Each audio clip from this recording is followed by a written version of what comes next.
What's up, everybody? Welcome to the newest episode of the Debate Mates. I'm here, I'm Matthew, and I am joined by Nathan Poplin, the OG Debate Mate.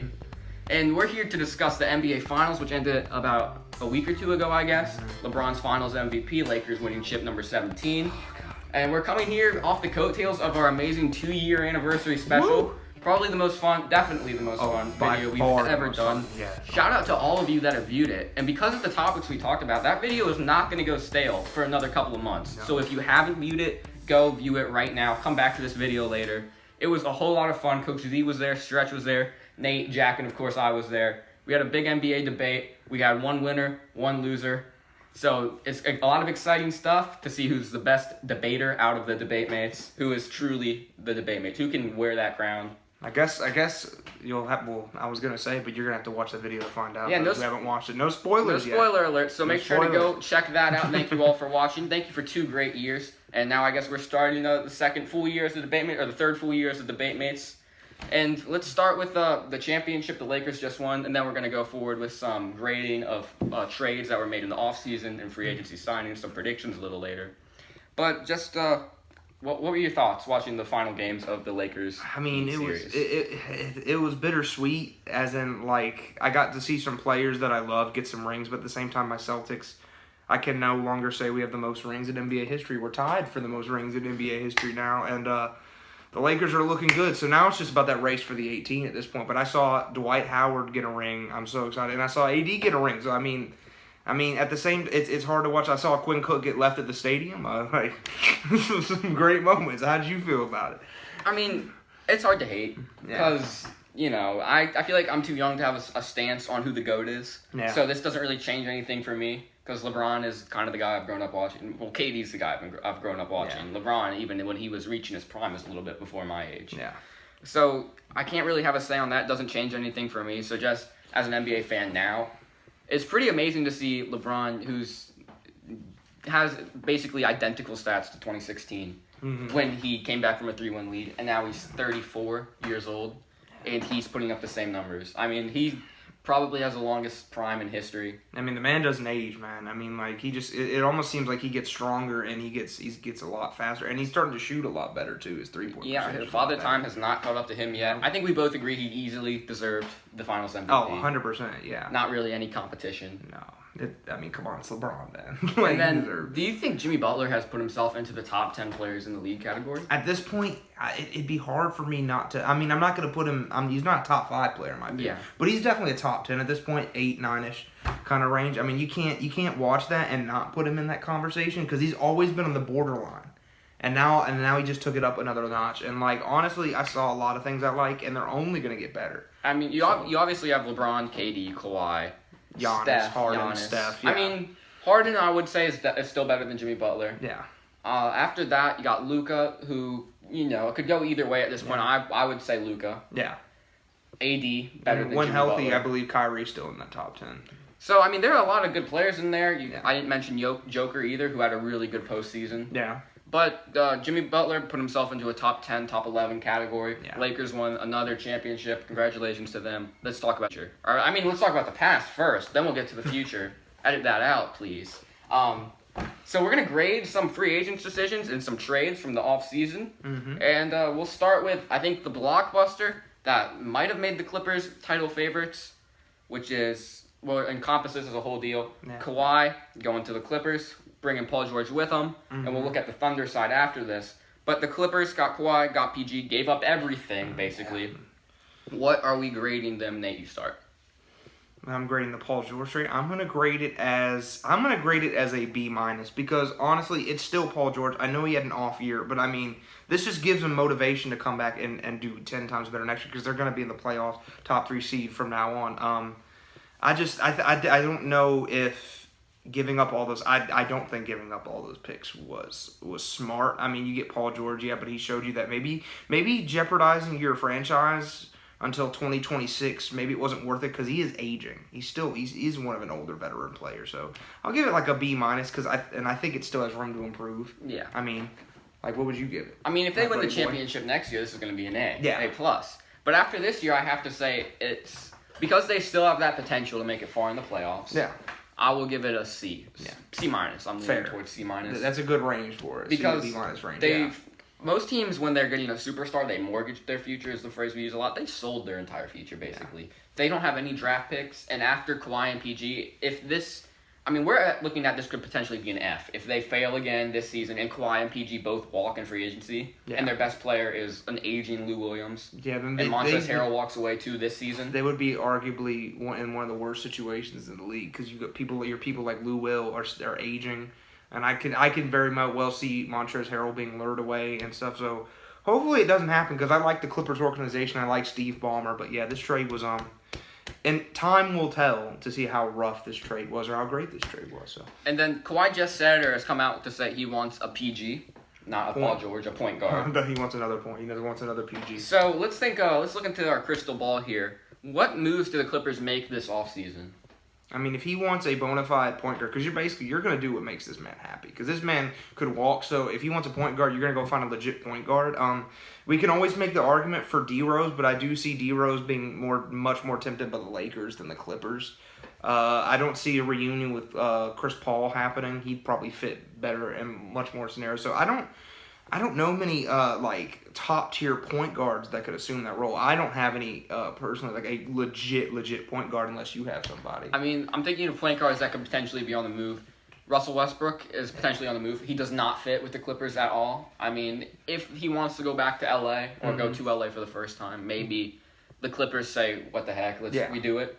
I don't know if they have the cap space for that though. I don't think they do, especially if they're going to re-sign Kawhi and PG. Yeah.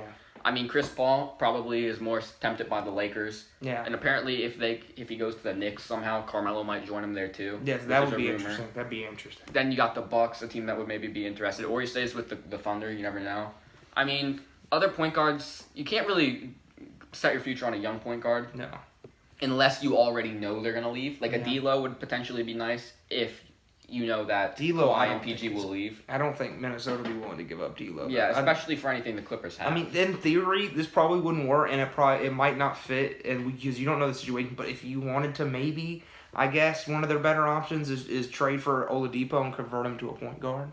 I mean, or you could always look into a sign and trade with Montrezl Harrell. Maybe I don't know if the Nets would be interested, but maybe a Harrell for Dinwiddie, add something on the Clippers. That'd be a good too. Because Dinwiddie could maybe fit in well with the Clippers. Yeah. Other than that, I mean, the elite of the elite point guards mostly are sticking where they are. Yeah, they're not going anywhere, most of them at least. Like, we could be wrong. D-Rose could end up choosing the Clippers. But I don't know if he really moves the needle that much. He's not a starting caliber. He's not a playoff starter for an NBA team at this point, I don't think, unless it's the Eastern Conference, which is even getting stronger.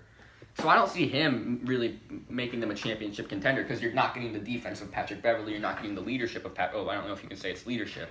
But you're not getting the charisma of Patrick Beverley, I'll say that. You're getting more offense, but is he really that much of an upgrade? Maybe chemistry-wise, yes, but defensively, which is what the Clippers were supposed to thrive on, that's a big downgrade. Dinwiddie, I think, could fit nicely if they could work something out. Just trying to rifle through teams right now, and really, I'm not thinking of a whole lot of PGs because the Clippers, I know we said they were really deep, but they're honestly, as we watch the season go on, they're more top-heavy. They could reunite. They could go all in. This probably won't happen, and they don't have much to. But if they wanted to give up people like Montrezl or something, maybe try to go after a Fred VanVleet, reunite him with Kawhi Leonard. I mean, it's most likely most of these trades are not going to happen, but we're just thinking of scenarios. Well, I did say. This is a minor spoiler. I did say I think Montrezl Harrell could choose the Raptors. So if Harrell does want to choose the Raptors, you could see a sign and trade there potentially happening. Potentially, but are the Raptors willing to give up Fred VanVleet for Montrezl Harrell? You're gonna have to throw in more. Well, yeah, Montrezl Harrell, maybe. Who else could you throw in? Landry Shamet. That man's getting moved around again. So now let's look at the other side of this. We agree it's not looking good for the Clippers. Mm-hmm. Thunder, though, got basically every draft pick they could ever want, plus Shea, plus Danilo Gallinari. Plus, they ended up working out a deal for CP3. We'll get to the Rockets later. Yeah. I'm going to start. This is an A-plus deal for me. Possibly the move of the offseason. Yeah. Looking back on it, I don't think we thought the Thunder. Looking back on it, I thought the Clippers won this trade when I heard about it. But looking now on it, definitely the Thunder win. I mean, they're set up till 2026 for the most part. So, I mean, it's just... it's just, and they still have pieces, like they're probably going to start thinking about rebuilding, so you can trade people like Steven Adams for younger pieces, Danilo Gallinari, so they're probably one of the better situations, honestly, and like, I'm liking it. OKC, I liked what I saw to OKC in their young pieces. You ended up discovering a gold mine in Lou Dort. Like, my God, I don't think any of us thought he was going to play that good. Terrence Ferguson, I like what I saw to Darius Baisley. So I think, is it Baisley or Basley? Baisley, I say Baisley. And then imagine if you can move CP3 too, because he had such an amazing season that you could potentially be getting more future for him. So this is basically a consensus A-plus deal. Shai Gilgeous-Alexander looks like a future All-Star. But let's look into the trade ball again here, trade machine again. CP3 could potentially be on the move, another guy that's thrown in trade talks. So the Thunder, I don't think they're going to blow it up by any means. But if they do move on from some of their veterans, what are some deals that you would be thinking about if you were Sam Presti? If I'm Sam Presti, honestly, like, we can bring back up the Nets. I think, honestly, if you really want to, if Chris Paul had any interest in playing with Kevin Durant and Kyrie, you could theoretically run one of them as shooting guard. It'd be a smaller ball. Not work. Yeah. I'm just trying to think of exciting ones, man. Like different ones that haven't been mentioned. If you want to move on, like, I don't know if you want to get a deal done to Milwaukee, who are you wanting? Like, Sam Presti's not going to want freaking Eric Bledsoe. He's probably going to want some pieces like I throw in people like DJ Wilson. I throw in people maybe. That's a tough one. Maybe you have to throw in some older pieces, some contracts. Maybe Sam Presti just wants to get this Chris Paul contract off the books, right? And take some lower rookie or some lower contracts like DJ Wilson, or maybe he does take Eric Bledsoe and just releases it. You never know. I mean, you probably, I'm stuttering. You have some better ones. Go ahead. For Chris Paul, because of the contract, it's going to be really tough to move him. And I'm trying to think of young players that would fit well in OKC. I mean, the Nets theoretically would be good if they were getting back like a Karis LeVert, Spencer Dinwiddie. Yeah. But for the Nets, it doesn't make any sense, to be honest. Kyrie, KD, Steve Nash, Chris Paul, too many cooks. It'd be a horrible defensive backcourt. It'd be a very small defensive backcourt. And way too much input right there. Because Kyrie already said that he and KD can be the coach. Now you have a real player coach coming into CP3. Poor Steve Nash. It's not going to be his job anymore. So I think that... They don't have a head coach, man. That would be a major disaster if they got CP3. Yeah. I mean, the Heat, if they think that they're close enough, like, if they don't think that we're already here, we just need to play a little harder, get a little bit better. Yeah. If they think we're here, we just need one more piece. Yeah. Then maybe they move on from Kendrick Nunn, some young guys, Olynyk maybe. That'd be interesting. Because I don't see them giving up Duncan or Tyler Hero. So then again, you wouldn't. Those are emergent stars. You're not getting enough back, especially if they want to go after Giannis, where you're going to get way too much contract in that you're not going to be able to move again, most likely. Well, if they get CP3, they're not going after Giannis. That's over with. And I mean, the Knicks, I mentioned them before. I don't see what they could give up. Mitchell Robinson. Yeah, Mitchell Robinson would be all I want. Maybe Julius Randle, because Julius Randle is pretty solid. Maybe, I don't know if they give up RJ Barrett. I don't know if they're. And if it's just strictly a contract dump, then maybe that works for them. But you want to get a lot back for Chris Paul, especially after this amazing season. Well, if you can, you definitely want to see what's on the market, and you want to get the best possible deal for you possible. You want to get as much back as possible, but sometimes you just kind of have to settle. And it's not like they're in a position they're going to be struggling like we just talked about either. So if they were to do just a straight contract up and take somebody on like Dennis Smith Jr. or like maybe who's another good one? It's like Taj Gibson just to get them off the books. Frank Ntilikina. I don't know. Oh, is that the end of your statement? Yes. Oh, okay. Did it not sound like it? Oh, my bad. My bad. So now let's move on to the Rockets, the team that traded away Chris Paul, who received Westbrook for this crazy small ball lineup. So the Houston Rockets, let's just grade it as a whole season here. We got the Westbrook move, then we got the Capella move. We're going to encompass it all together. Mm-hmm. So the Rockets' whole thing, what are we grading that? Honestly, they were okay in the play. I'm going to give them a C. I mean, it's been okay. Russell Westbrook has not worked out as well as I think we thought he would. And this full-out small ball by getting rid of Capella and putting PJ Tucker at the 5 is just not working. I'm sorry. This is the year of small ball, but not that small ball, man. Like when your tallest player is 6'7", Robert Covington, and it just didn't seem to work for them in that system. Maybe the new coach, if they want to run small ball, I just personally don't think the Rockets.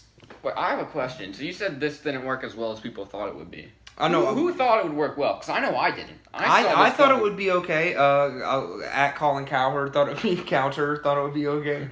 A couple of people. I mean, I thought in theory, like they have some chemistry already. They already know each other. Like I wouldn't have been surprised if it worked out superstar well. But like at the same time, I wouldn't be surprised if it turned out like this. Right. But I wanted to think the best. I wanted to see Russell Westbrook go to a new team and just thrive. Like I wanted that. I mean. For the season, I'm gonna have to, or for the trade, I'll give them a C as well, because they at least are innovators. Yeah, you know, at the very trying. least. But for the whole season, I'm gonna have to give them an F because D'Antoni is gone. Yeah. And Daryl Morey is gone. Essentially, the Houston Rockets are gone. You might as well move to a new city, change the name, Seattle Superstar, change the uniforms, because Daryl Morey, as much as James Harden is the face, Daryl Morey and Mike D'Antoni are the brains of that team. James Harden's full potential wasn't realized until Daryl Morey came in, or not Daryl Morey, Mike D'Antoni came in there. Yeah. And as much as James Harden gets all the credit, as he deserves for being such an amazing player, such an offensive unit, Daryl Morey is going to make another team very happy. Yeah. And like you were saying, small ball works to an extent if your center is maybe like a 6'9" Jeremy Grant. Like your center, it's even in small ball, your center should be at least like if you're gonna go small ball, a perfect center is somebody like I know I don't know how you're gonna feel, but like a Montrezl Harrell I think works a little bit better in a small ball than putting your small forward at the 5. I don't think it's as much about small ball though as it is about 3-point shooters and switching. Like if they could get Anthony Davis, he's not small. I know that's like a crazy extreme because he's like one of the top players in the world. But even imagine to a lesser, James Harden, Russell Westbrook, and AD. But even to a lesser extent, if they could get like a Jeremy Grant, who's a free agent, who's like 6'9", 6'8", that'd be better than PJ Tucker at the center. Yeah, he can shoot threes and switch. Yeah. I don't think they're ideally looking for they want everyone to be under 6'7". It's just Capella didn't work for their formula. Yeah, that's true. But God, when I heard that PJ Tucker was starting center, I don't know how you felt, but I was just like, really? I mean, and it could work. I think next year is going to be a dumpster fire for the Rockets. I mean, they'll still probably make the playoffs. Yeah, it'll be an interesting year. I'm interested because then you have all these. Your depth is a bunch of old pieces.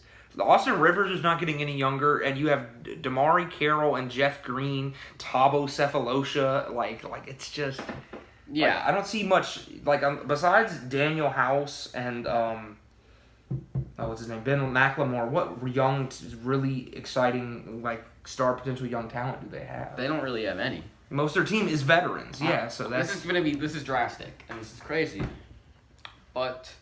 What can you get for James Harden? What can you get for James Harden? Because, like I said, Daryl Morey, Mike D'Antoni are basically the Houston Rockets. Yeah.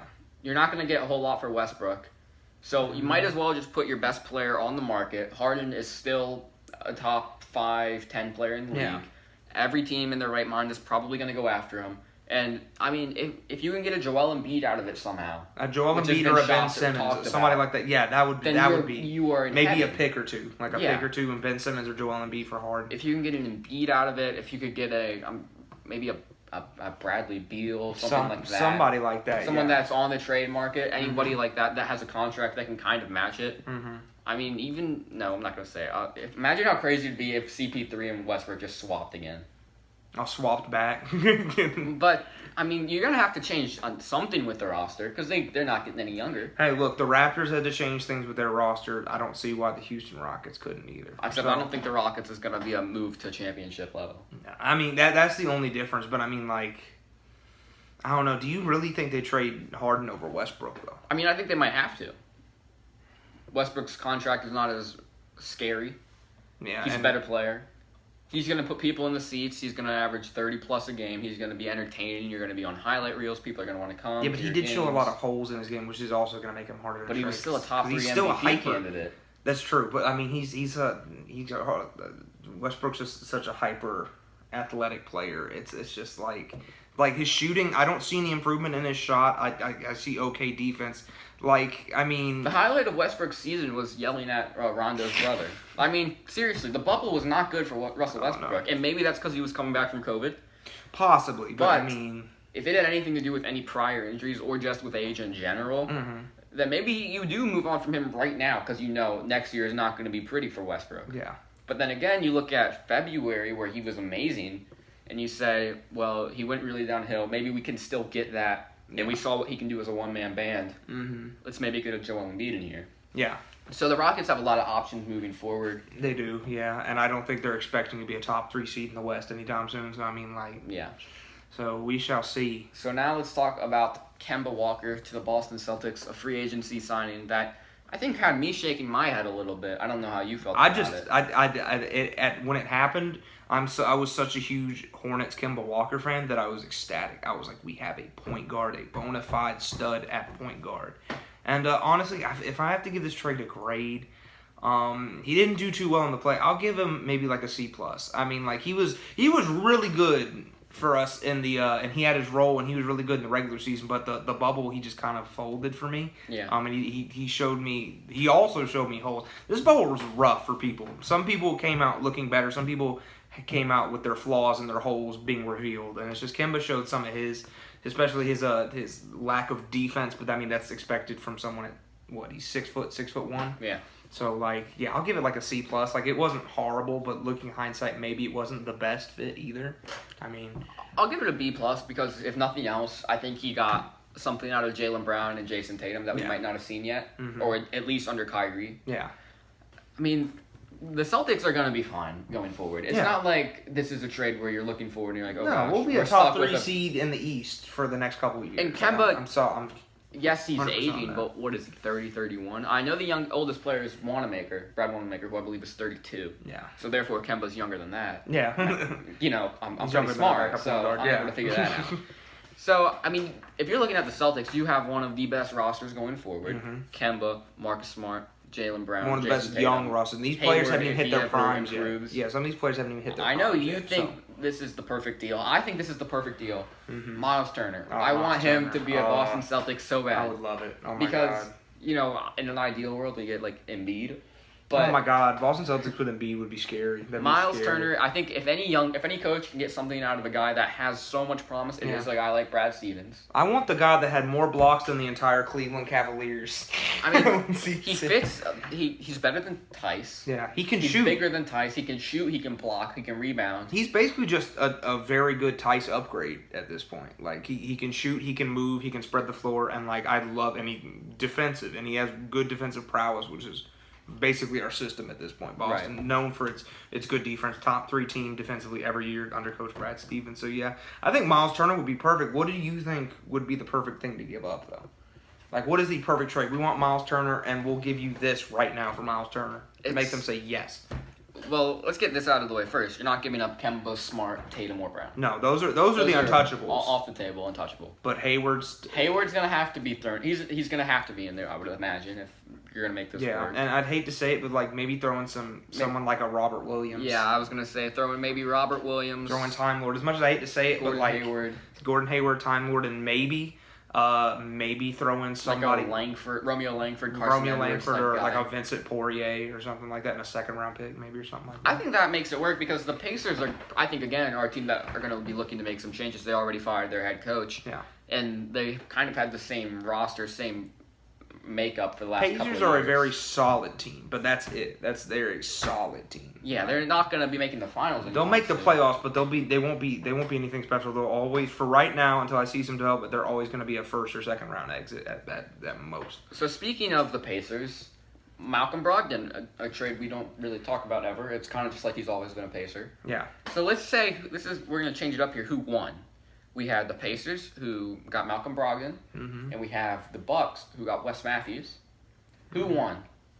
Is that a question? Yeah. The Indiana Pacers won. Because Brogdon, honestly, to me, played better than he did in Milwaukee, and he took the reins. And, come on, Wesley Matthews I'm sorry, he's washed up. I used to love Wesley Matthews in Portland was great, but he's washed up, and he's a very good 3-point shooter, and like Korver, not as good as Korver in my opinion, but he's a good 3-point shooter. That's basically it. I mean, what else special is he? He's not getting any younger like a lot of these players we mentioned, but Brogdon is still getting better. I know he's older. He was a lot older for a rookie, like rookie of the year. He was a lot older. He's 22, 23, something like that. So yeah, he's a little bit older, but man, does that dude have star potential. My God. I love Malcolm Brogdon. I don't know if he has star potential. I think he has maybe 1 or 2 All-Star games in his future. But, he's borderline star potential. He's kind of the perfect Indiana player where he'll play defense. Yeah. He'll occasionally hit a 3. He can drive. He can play, like I said, defense. And then you got him with Domantas Sabonis as a good duo going forward. TJ Warren, that was the TJ Warren, Bubble TJ. Bubble TJ, man. And then if you move on from Victor Oladipo, I mean, you're looking pretty good if you're the Pacers going forward, but this is not like an A. This is not an A-. This is somewhere like a C+ for me. Yeah, that's fine. Because, again, they were still like the 5 seed. They've kind of been 5, 4, 6 for the last, basically since they got rid of PG. Yeah, so. And then for the Bucks, I mean, you downgrade it, so you can't have anything above a C. Plus, like Indiana's such a small market team that it's not going to get that much better anyway. So you don't have many stars trying to go play for the Indiana Pacers. So it makes it a lot harder. It puts another level on it. So I think AD to the Lakers is kind of unspoken. That's oh my God! Yes. Oh my goodness. So let's look at the other side of this. The Pelicans got a lot younger. They got Brandon Ingram. They got some assets, and like that. I don't. Honestly, can I be honest? I didn't really see a loser in this trade. I think both sides greatly improved with the trade. So unless you feel differently, I think the Pelicans won the trade. You think Pelicans won the trade? Yeah, if I'm being honest, because I mean, all the Lakers got is a championship. I mean, that's championship, and AD's getting older, but I mean, I'm messing around. Of course, the Lakers won the deal. They won a championship. They're the 2019-2020 NBA champions. You don't get that. The Pelicans didn't even make the playoffs. And sure, their future might be a bit brighter. But unless LeBron lasts for another 10 years. I'm not even talking about like their main people. I just liked what I saw at Jackson Hayes, Nickeil Alexander-Walker, and players like that. Like Lonzo was okay, but and then Brandon Ingram finally stepped up. But Zion does kind of worry me a little bit because when in your bubble, when your coach is not playing you big time minutes, like that's a problem. Well, they don't want him to. They're using some kiddie gloves with him because they don't want him to blow his ACL. I mean, honestly, to me, that's inevitable. Like I said, I will always compare Zion Williamson to Larry Johnson, star potential, but could never stay healthy, and I think that's Zion's future. Even when they take the reins off, I think the worst is going to happen unless he does something about his weight. He lost what, like I think 15, 20 pounds. I thought and then he got really muscular. He came back to the bubble and he looked basically the same. Yeah, so I mean. So he's got to do something. We haven't really seen what's going to happen yet. Mm-hmm. But the Brooklyn Nets made some big moves this offseason, getting KD and Kyrie. So it's hard to grade it off of 1 year. But looking forward, they got championship potential. Is this the best trade of the offseason, potentially? I think it's time will tell with this one too, because it's honestly we're gonna have to see if Kyrie and KD is better than, it'll be an A+ if Kyrie and KD plays better than Kyrie and LeBron. Like, honestly. But I don't think it will. I don't think it'll be as good. I don't think he's as good of a fit as with LeBron. If I had to give the trade a grade after a future grade, you want to do just future grades, I see this being a B+, like A- trade. I think it's going to work out for the Brooklyn Nets. I just, will it lead to a championship? I don't know. You got LeBron and AD over there, so that's hard to say. You know I'm going to be 100% honest. If we're grading this in the future, I know I'm a big KD fan. Mm-hmm. I'll give it a C. Ooh, do tell. They're not going to win it.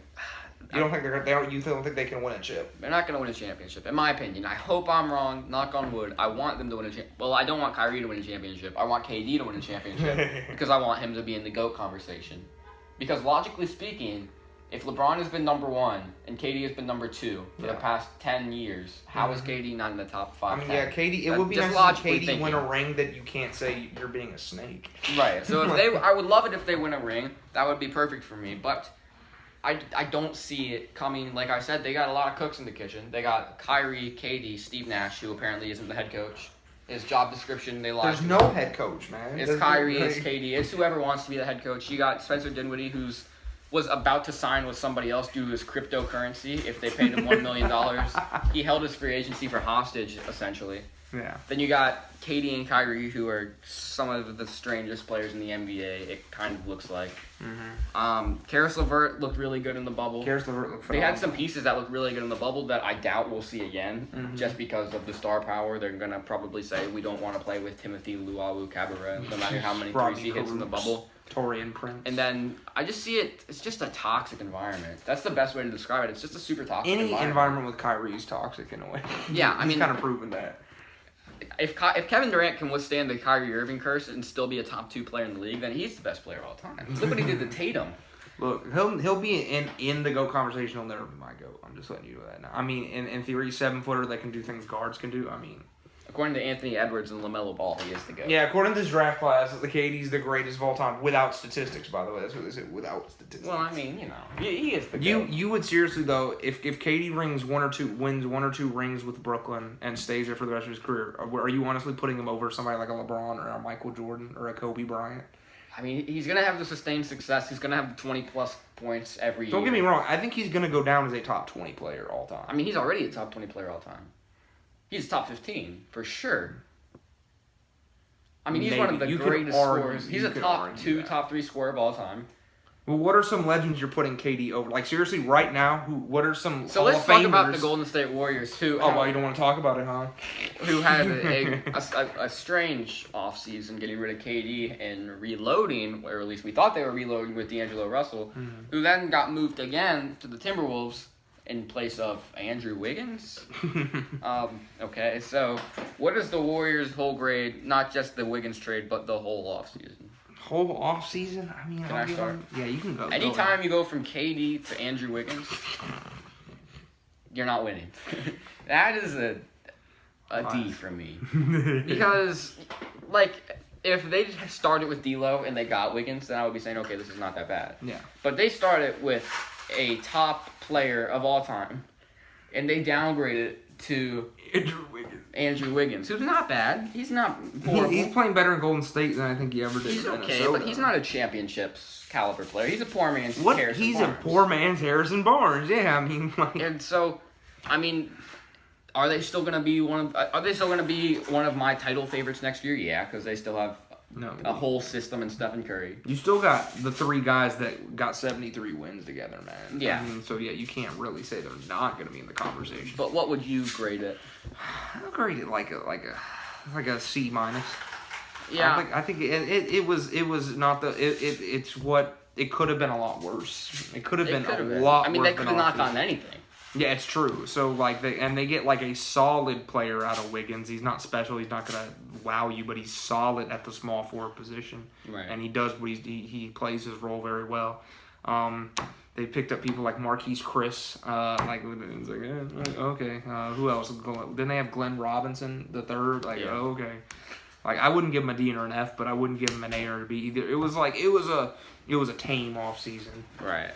So I think that's all of the blockbuster trades I can think of. Is there anything else you want to talk about before we sign off? No. I think I'm good. I think I enjoyed this, though. This was good. All right, so that's it for today's episode of The Debate Mates. Again, make sure to go back and watch the 2nd-year anniversary special. Shout out to Nathan for coming by. And until next time, Stretch, good luck with your Williamsburg basketball team. Hopefully you guys go undefeated this year. We're rooting for you. Rooting for you, baby. See you guys next time on The Debate Mates.